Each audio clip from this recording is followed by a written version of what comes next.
할렐루야. 에스라 1장입니다. 1장 1절에 4절입니다.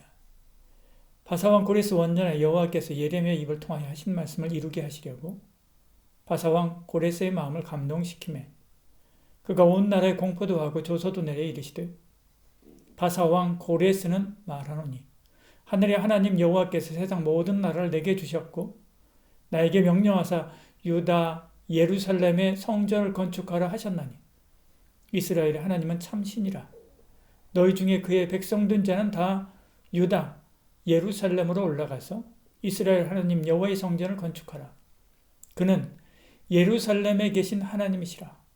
그 남아있는 백성이 어느 곳에 머물러 살든지 그곳 사람들이 마땅히 은과 금과 그 밖의 물건과 짐승으로 도와주고 그 외에도 예루살렘에 세울 하나님의 성전을 위하여 예물을 기쁘게 드릴지니라 하였더라.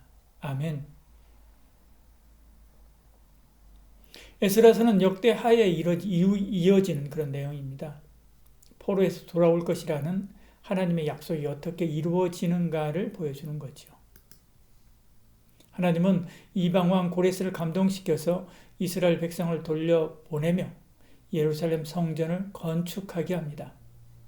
공포도 하고 조서도 내렸다라고 하는 것을 보면 그가 얼마나 적극 이 일을 권장했는지 알 수 있죠. 1절에요. 바사왕 고레스 원년에 여호와께서 예레미야의 입을 통하여 하신 말씀을 이루게 하시려고 바사왕 고레스의 마음을 감동시키며 그가 온 나라에 공포도 하고 조서도 내려 이르되 이야기하죠. 하나님은 온 세상의 주인이십니다. 만왕의 왕이시죠. 오직 믿는 자들만의 왕이요 신이 아닙니다. 온 우주의 주인이시고 만왕의 왕이시지요. 근데 우리는 내 수준에서 하나님을 믿습니다. 그래서 어떤 사람은 작은 교회 하나님도 그 교회처럼 작고 작은 민족의 하나님도 그 민족처럼 힘이 없고 가난한 성도의 하나님도 그 사람처럼 가난할 것으로 생각합니다. 그러나 그렇지 않습니다. 우리는 비록 약하고 작고 보잘것없지만 우리를 사랑하시는 하나님은 크신 하나님, 만왕의 왕이신 하나님이십니다. 그때 큰 믿음으로 큰 하나님의 역사를 기대할 수 있지요. 큰 꿈을 품고 기도할 수 있습니다. 요셉을 보십시오. 시골독이 목동의 막내 아들입니다. 그런 그가 어떻게 전 세계를 먹여 살리고 해와 달을 무릎 꿇게 하는 원대한 꿈을 꿀 수 있습니까? 그는 크신 하나님을 믿었기 때문에 그런 거죠. 여호수아가 어떻게 태양을 멈추는 기도를 하고 달이 멈추는 기도를 할 수 있겠습니까? 만물의 주인이신 하나님을 믿기 때문에 그런 거죠. 큰 꿈을 꾸십시오. 하나님 앞에 입을 크게 여십시오. 그러면 하나님이 책임지십니다. 시편에 내 입을 크게 열라 내가 채우리라 말씀하신 것처럼 열면 채우죠. 하나님이 책임지십니다. 7절에서 11절에 고레스 왕이 또 여호와의 성전 그릇을 꺼내니 옛적에 느부갓네살이 예루살렘에서 옮겨다가 자기 신들의 신당에 두었던 것이라. 바사왕 고레스가 창고직이 미드르랏에게 명령하여 그 그릇들을 꺼내어 세워서 유다 총독 세스바살에게 넘겨주니 이야기합니다. 그러면서 그 수는 금접시가 얼마고 은접시가 1000개고 금대접이 30개고 이렇게 쭉 이야기를 하죠. 고레스는 포로 귀환한 이스라엘 백성에게 예루살렘 성전에 탈취해왔던 모든 것을 돌려주죠. 귀환하는 경비를 대주면서 모든 주민이 협조할 것을 명령합니다.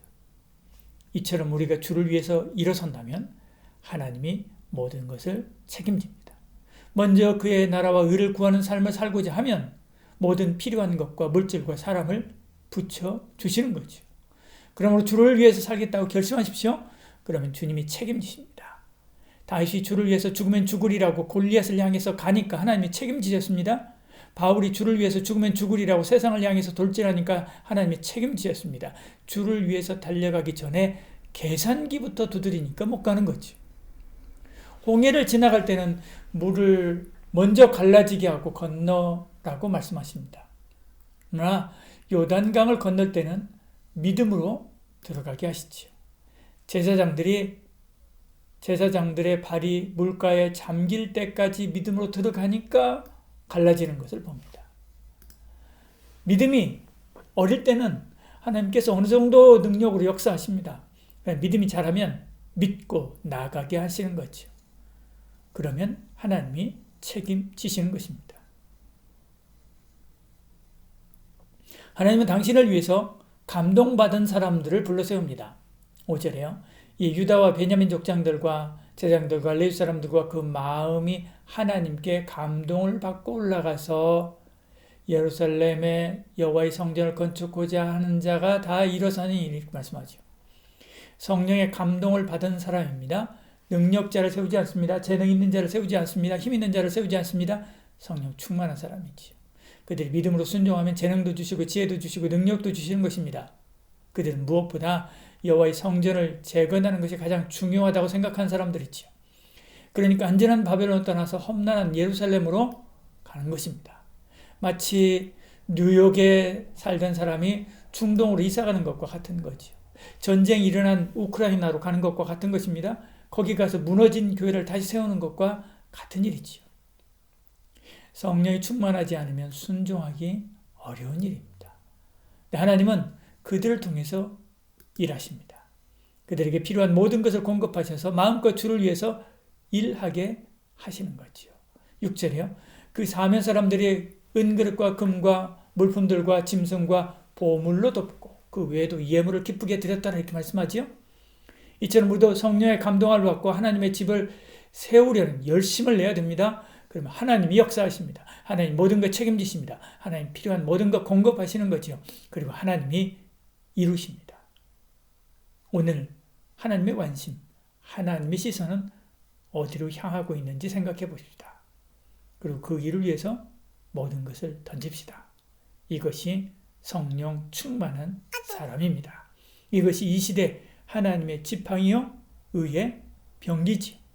기도하겠습니다. 사랑이 많으신 우리 하나님, 우리 가운데 함께 하시고 은혜 베풀어 주시사 하나님의 뜻을 쫓아 하나님께서 기뻐하시는 일을 위해서 자신을 던지는 성령 충만한 사람, 은혜가 충만한 사람 되는 저희들 되게 하여 주시옵소서. 예수님 이름으로 기도드리옵나이다. 아멘.